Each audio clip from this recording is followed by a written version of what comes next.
Okay, everyone, we're gonna start with a super fun icebreaker.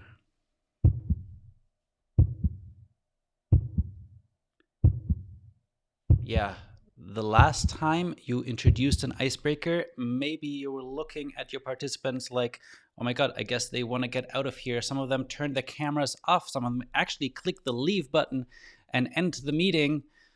And others, they love icebreakers. They light up when they hear the word and they're like excited to be first. And I assume that because you're here on this page reading about this workshop, you're probably in the camp that loves icebreakers and you love what it creates for your participants.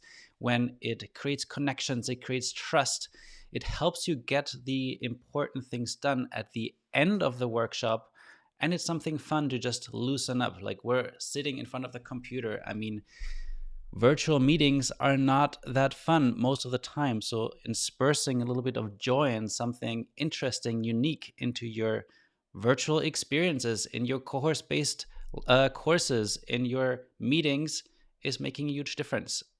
So I would say, let's stop calling them icebreakers, because breaking the ice actually sounds really jarring and painful. And instead, in this workshop, I'll show you how to create a little campfire like the one behind me. Not literally a metaphorical campfire that will help warm up your participants. It will help spark connections right at the beginning. It will create trust, psychological safety, so we can do the hard things, the vulnerable things at a later point in our experiences. So I hope that you join me. There's a couple of different dates that you can sign up on this website. And if you do come to this workshop, the one thing that makes it super special is you get to experience all of the activities as a participant. We'll actually be playing different games and running through activities. And at the end, I will pull back the curtain and I will show you how I was introducing it, what technology I used as a facilitator to run this on Zoom. And at the end, you even get a little guide with instructions that you can use to literally copy the same activities at the next workshop. So as soon as you finish this workshop, you'll be able to apply all of the things that you've learned pretty much the next day, or maybe even the hour after.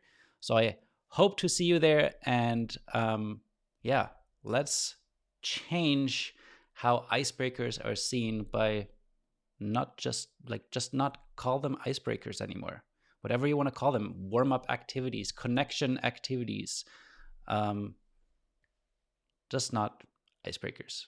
I will see you at Ice Melters.